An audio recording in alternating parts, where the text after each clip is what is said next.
Beautiful. Wonderful. తలుచుకుంటే నవ్వొస్తుంది కదా. అవును, ఇద్దరం పోట్లాడుకోవడం, ప్రేమించుకోవడం, పెళ్లి చేసుకోవాలనుకోవడం ఆశ్చర్యంగా ఉంది కదా. వెళ్ళాక మన పెళ్లి విషయం పేరెంట్స్ తో చెప్తాం. చెప్పుకోవడానికి నాకంటూ నా అనేవాళ్ళు ఎవరు లేరు. ఓ ఐఎమ్ సారీ. యాక్చువల్గా నాకు ఒక ప్రాబ్లం ఉంది, అది సాల్వ్ చేసుకోవడానికి ఈ జాబ్ కోసం వచ్చాను. ఏంటా ప్రాబ్లం?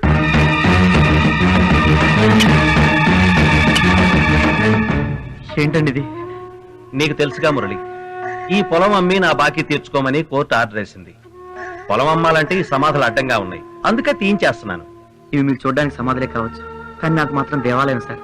పైగా ఈ భూ అంటే మా అమ్మ నాన్నకి చాలా ఇష్టం అండి, అందుకే వీటిని ఇక్కడ కట్టించాను. దయచేసి వీటిని తీసేయకండి సార్. సరేనయ్యా, మరి నా బాకీ ఎట్టా తీరుద్ది? ఒక్క సంవత్సరం గడివి ఇవ్వండి సార్, మీ అప్పు వడ్డీతో సహా తీర్చేస్తాను. కానీ నాకు ఇప్పుడు డబ్బు చాలా అవసరం మురళి. మీ అవసరాలు తీరాలంటే ఎన్నో మార్గాలు ఉంటాయి, కానీ ఇప్పుడు నేను ఈ భూమి వదిలేసుకుంటే తిరిగి జీవితంలో తెచ్చుకోలేను సార్. దయచేసి నా బాధను అర్థం చేసుకోండి, ఒక్క అవకాశం ఇవ్వండి. సరే, ఇంతగా అడుగుతున్నావు కాబట్టి నీకు 1 సంవత్సరం గడువిస్తున్నా. నా బాకీ వడ్డీతో సహా తీర్చేయాలి. అమ్మ చనిపోవడం, వెంటనే నాన్న చనిపోవడం, ఆ బాధ తట్టుకోలేక నేను ఉన్న ఉద్యోగం కూడా వదిలేశాను. ఓకే, నాకు మా అమ్మా నాన్న లేకపోయినా మనకి మీ అమ్మ నాన్న ఉన్నారుగా, వాళ్ళతో చెప్దాం. మీ అమ్మ నాన్న చనిపోయినా నీ మనసులో ఇంకా బతికే ఉన్నారు. నా తల్లికి భర్తగా నేను తండ్రి అని చెప్పుకోవడానికి ఒకడున్నాడు. అతను బతికున్నా నా మనసులో ఎప్పుడో చనిపోయాడు. అంటే నా 6 ఏళ్ల వయసప్పుడే మా నాన్న చనిపోయాడు. నాకు అమ్మకి తోడుంటానని మా తాతయ్య నొప్పించి మా దూర బంధువైన సూర్యప్రకాష్ అమ్మని పెళ్లి చేసుకున్నాడు. నాకు బాగా గుర్తు, ఆ రోజు దీపావళి.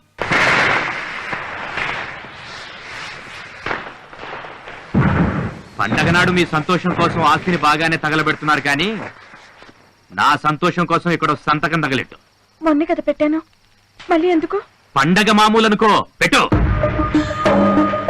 మీరు అడిగిన కన్నా సంతకం పెడుతూ పోతే రేపు ఇది రోడ్డు పడి ఏడుస్తుంది. ఎప్పుడు అది ఏడుస్తుందని ఈ రోజు నీ మొగుడు నేర్పిస్తావా? పెట్టు. నేను పెట్టనండి. నీతో ఎలా పెట్టించాలో నాకు బాగా తెలుసు. పెట్టు. పెడతావా లేదా? అప్పటి నుంచి రోజు ఏదో ఒక వంకతో అమ్మని హింసిస్తూనే ఉంటాడు. నేనేదో ఒక జాబ్ చూసుకుని బయటికి వెళ్తే అమ్మైనా సంతోషంగా ఉంటుంది. కానీ బ్యాడ్ లక్, ఈ జాబ్ కూడా మిస్ అయింది. నో, మిస్ అయిందని ఎందుకు అనుకుంటున్నావు? మనకి ఇంకా అవకాశం ఉంది. అంకుల్ వచ్చాక మాట్లాడి ఆ జాబ్లో నువ్వు జాయిన్ అవుతుంది. లేదు మురళి, ఇప్పుడు జాబ్ నాకన్నా నీకే ఎక్కువ అవసరం. నో, చనిపోయిన మా అమ్మా నాన్నల కోసం బతుకున్న మీ అమ్మా నాన్న కష్టపడ్డాం న్యాయం కాదు. ఈ జాబ్లో నువ్వే జాయిన్ అవుతున్నావు. ఓకే, నువ్వు చెప్పినట్టుగానే నేనే జాయిన్ అవుతాను. సరే, బట్ జాబ్ వచ్చిన వెంటనే మనం పెళ్లి చేసుకుందాం. తప్పకుండా. ఓ, అంకుల్ వచ్చేసాడు, లెట్స్ గో. మీరేంటి ఇక్కడ ఉన్నారు? అంటే ఆ రోజు మీరు మమ్మల్ని హౌస్ అరెస్ట్ చేసి వెళ్ళిపోయారు కదా. ఆ రోజు మిమ్మల్ని 6 గంటలకే వెళ్ళమన్నాను కదా.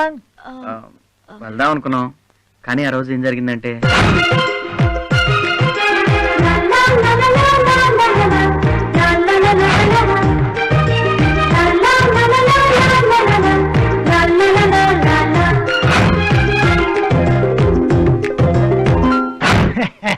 భలే వాళ్ళయ్యా, జాబ్ కోసం ఒంటరిగా వచ్చి ప్రేమ జంటాయి పెళ్లి కోసం ఎదురు చూస్తున్నారు అన్నమాట. God bless you. Thank you uncle. Thank you uncle. మీ పెళ్లి ఇన్విటేషన్ నాకు తప్పకుండా పంపాలి. పెళ్లి జరగాలంటే జాబ్ ఉండాలి కదా అంకుల్. ఓ, అదొకటి ఉంది కదా. మీ జాబ్ ఏమైందో తెలుసుకుంటే సరి. హలో, నేను మాథ్యూ మాట్లాడుతున్నాను. నేను చెప్పిన జాబ్ ఏమైంది? అవును. ఆహా, oh I see. Okay, I'll call you later. Bad luck Murali, ఈ జాబ్ మిస్ అయింది. పర్వాలేదు అంకుల్, మేము ముందే ఊహించాం. నాకు తెలిసింది ఏదైనా వేరే అవకాశం ఉంటే తప్పకుండా హెల్ప్ చేస్తాను.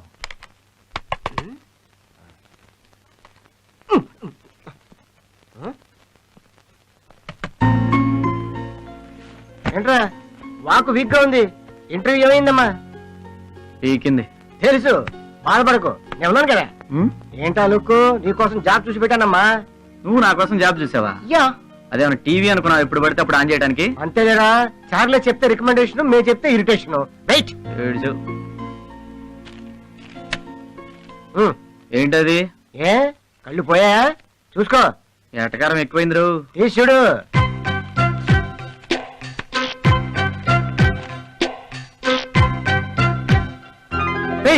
మేనేజర్ పోస్ట్ కి ఇంటర్వ్యూ వచ్చిందిరా. తెలుసు, జాబ్ ఇప్పించింది నేనే కదా. ఆ? అదే లెటర్ ఇచ్చింది నేనే కదా అని. కానీ ఈ జీకేఎం గ్రూప్ కి నేను అసలు అప్లై చేయలేదురా. అప్లై చేయలేదా? ఆ, సింధు మేడం అప్లై చేసి ఉంటుందిరా. ఎవరు? సింధు అంటే నీకు మేజర్ జాబ్ ఇప్పిస్తా అని చెప్పేసి హ్యాండ్ ఇచ్చింది ఆమయ్య. ఆ అమ్మాయి ఆహా, చూడు ఇంటర్వ్యూ ఇప్పుడు. వచ్చి సోమవారమేరా. సోమవారమా? ఆ, ఇంకా 5 రోజులే ఉంది. రేయ్, ఇంటర్వ్యూ ఎలా ఉండాలి తెలుసా? నేను టీవీ రిపేర్ చేసేటట్టు ఉండాలి. ఆ? అయ్యో, అరే నువ్వు లోపలికి వెళ్ళి, లోపలికి వెళ్ళి. రండి రండి. ఆగు. ఈ ఇంట్లో అడుగు పెట్టే అర్హత నువ్వెప్పుడో కోల్పోయావు. బయటికి పో. ఏంటి మీరు మాట్లాడేది? తెలుగే అర్థం కాలేదా? తెగబలిసి తిరిగొచ్చావుగా. ఏమండి? మ్మ్. తెలియనట్టు నటిస్తూ నా దగ్గర నీ అతి తెలివితేటలు ప్రదర్శించకు. ఏమండి అది? ఏంటే నీ సపోర్టా? పెళ్లి చూపులకు వచ్చిన వాళ్ళు నీ ముందే నన్ను చీకొట్టి చవటాన్ని బిర్ది చెల్లారుగా. 10 మందిని పిలిచి పప్పన్నం పెట్టి సంబరం చేసుకోమంటావా? ఛీ! కొవ్వు పట్టిన కూతుర్ని కని నా కొంపకి కొరివి పెట్టించాలి. నువ్వేడుస్తున్నావని వెతికి వెతికి సంబంధం తెస్తే ఉద్యోగం వంకతో వైజాగ్ ఊపుకుంటూ వెళ్ళిందిగా. కావాలంటే అడుగు, అది అసలు ఇంటర్వ్యూకే వెళ్ళలేదు. నీ కూతురు బంగారం అని నువ్వనుకుంటున్నావు, కానీ అది ఎప్పుడో బరి తెగించింది. మరీ అదుగా మాట్లాడండి. ఆడపిల్ల ఆడపిల్లలా ఉండాలి. హద్దులు దాటి అడ్డగోలుగా తిరిగొచ్చినా హారతి పట్టి స్వాగతం పలకడానికి నిన్ని బాబులు కాదు. ఏమండి? అడ్డు మాట్లాడావో అడ్డంగా చీరేస్తా. ఆ, అమ్మా, ఇంకా ఇంట్లోనే ఉంటే నేను బతుకున్నా చచ్చినట్టే. మనసు చంపుకుని నేను బతకలేనమ్మా. నేను వెళ్తున్నాను. ఎక్కడికి వెళ్తావే?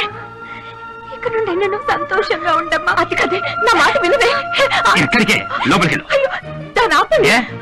అది అది సడన్ గా ఇంట్లోంచి వెళ్ళిపోమంటే ఎక్కడికి వెళ్తుంది? శ్మశానానికి వెళ్తుంది. నువ్వు లోపలికి పద. ఏమండి? వద్దండి.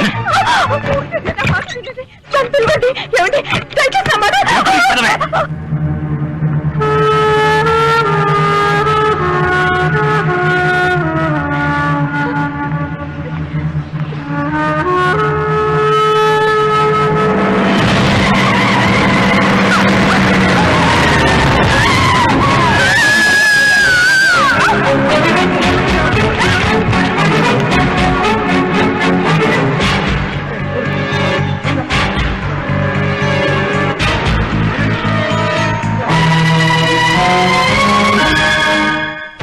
కంగ్రాచులేషన్స్, మిమ్మల్ని వైజాగ్ బ్రాంచ్ లో మేనేజర్ గా అపాయింట్ చేస్తున్నాం. Thank you very much.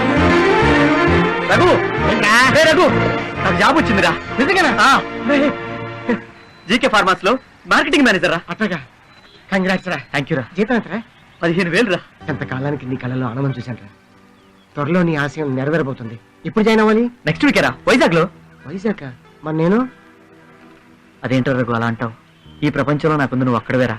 నేను ఎక్కడుంటే నువ్వు అక్కడేరా. అయితే నా డొక్కు టీవీలు నీ డొక్కు బండి అమ్మేసి టీవీగా మన ఇసుకపట్నం నీ వెళ్ళిపోతాం. అయ్యా ఇసుకపట్నం కాదురా, విశాఖపట్నం. ఈ ఆనందంలో ఏదైనా హోటల్కి వెళ్ళి బిర్యానీ తిని సినిమాకి వెళ్దామా? సారీ రా, నేను సుప్రియని కలవాలి. సుప్రియనా? సుప్రియ ఎవరా? సుప్రియ నేను అరకులో ప్రేమించుకున్నావురా. ప్రేమ? ఏయ్, అంత షాక్ అవ్వకు, ప్రేమే.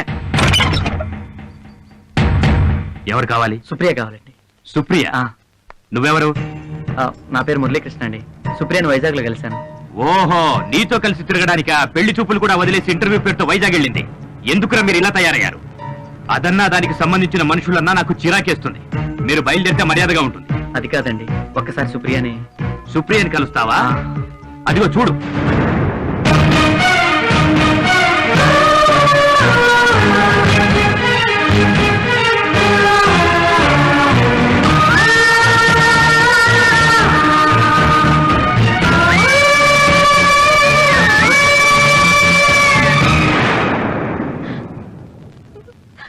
చూశావుగా, దరిద్రం వదిలిపోయింది. మీరు చెప్పేది వివరాలు చెప్పి ఓదార్చాలా? చూసింది చాలు. మీ సంతాప సభలు బయటికెళ్ళి పెట్టుకోండి. వెళ్ళండి. అది కాదండి, ఒక్కసారి ఓయ్, ఒకసారి చెప్తే నీకు అర్థం కాదా? వెళ్ళవయ్యా.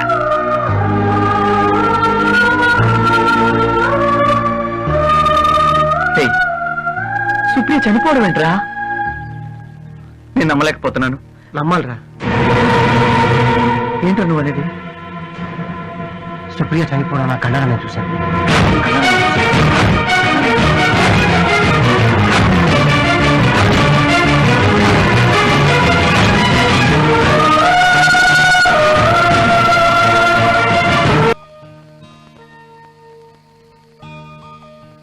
నేను చూస్తుంటే ఏమైపోతావు అని భయంగా ఉందిరా. ఈ అన్నాళ్ళు ఇలా బాధపడుతూ కూర్చుంటావు. ప్రేమించిన అమ్మాయిని మర్చిపోవటం అంత ఈజీ కాదనుకో, కానీ ఆ అమ్మాయిని తలుచుకుంటూ నీ బాధ్యత మర్చిపోతున్నావు. కావలసిన వాళ్ళందరూ పోయారు. ప్రేమించిన అమ్మాయి చనిపోయింది. నాకే ఎందుకు ఇలా జరుగుతుంది? ఇలాంటప్పుడే ధైర్యంగా ఉండాలి. ఎక్కువగా ఆలోచిస్తే మనిషికి మనసే శత్రువు. జాయినింగ్ డేట్ కూడా దగ్గర పడింది. సుప్రియ గురించి ఆలోచిస్తూ ఈ జాబ్ కూడా మిస్ చేసుకుంటే అమ్మందాన ఫలం ఎప్పటికీ దక్కించుకోలేదు. నా మాట విను, రేపే వైజాగ్ బయలుదేరదాం. ఉమ్.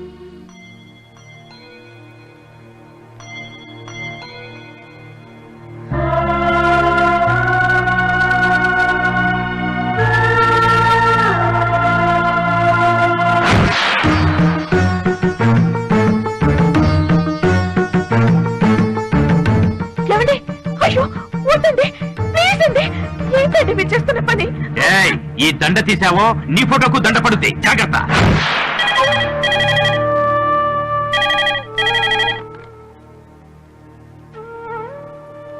హలో,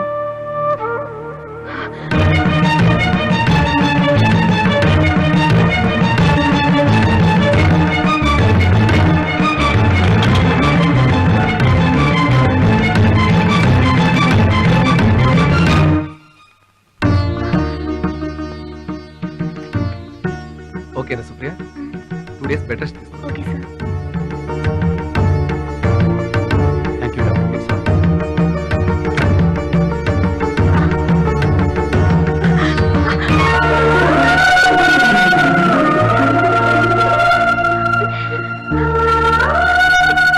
అమ్మా, ఏంట్రా ఇది? నీకే ఎందుకు ఇలా జరుగుతుంది? నాకేం కాలేదమ్మా. క్షమించండి అమ్మా, యాక్సిడెంట్ నా వల్లే జరిగింది. సుప్రియకి ఏం కాదు, అన్నీ నేను చూసుకుంటాను. నాకు ఆఫీస్లో ఇంపార్టెంట్ వర్క్ ఉంది, నేను బయలుదేరతాను. Take care Supriya. Okay uncle. వస్తానమ్మా. ఇప్పుడు సంతోషమేగా. ఇక నువ్వు బయలుదేరమ్మా. ఇక్కడికి వచ్చావని ఆయనకు తెలిస్తే చంపేస్తాడు. చచ్చిందని ఇంకేం చంపుతాడు? నా గురించి ఎందుకని, నీ కోసం నీ ఫ్రెండ్ మురళి అట ఇంటికి వచ్చి వెళ్ళాడు. మురళి వచ్చాడా? అవును, మీ నాన్న నువ్వు చనిపోయావని చెప్పాడు. నీ ఫోటోకి దండేసి ఇంటికి వచ్చిన వాళ్ళందరికీ నువ్వు చనిపోయావని చెప్తున్నాడు. ఎవరమ్మా అతను? నన్ను నీలా చూసుకునేవాడమ్మా. అవునమ్మా, మేమిద్దరం ప్రేమించుకున్నాం. నువ్వు సరైన వ్యక్తిని ప్రేమించావనుకుంటున్నాను. అతనితో నీ జీవితం సంతోషంగా ఉంటుందంటే నాకు అంతకన్నా కావాల్సిందే ఉంది. థ్యాంక్స్ అమ్మా, థ్యాంక్స్. అర్జెంటుగా మురళిని కలవాలి. ఈ పరిస్థితుల్లోనా? ఎట్టి పరిస్థితుల్లోనూ కలవాలమ్మా. నేను చనిపోలేదన్న విషయం మురళికి తెలియాలి, లేదంటే తను తట్టుకోలేడు.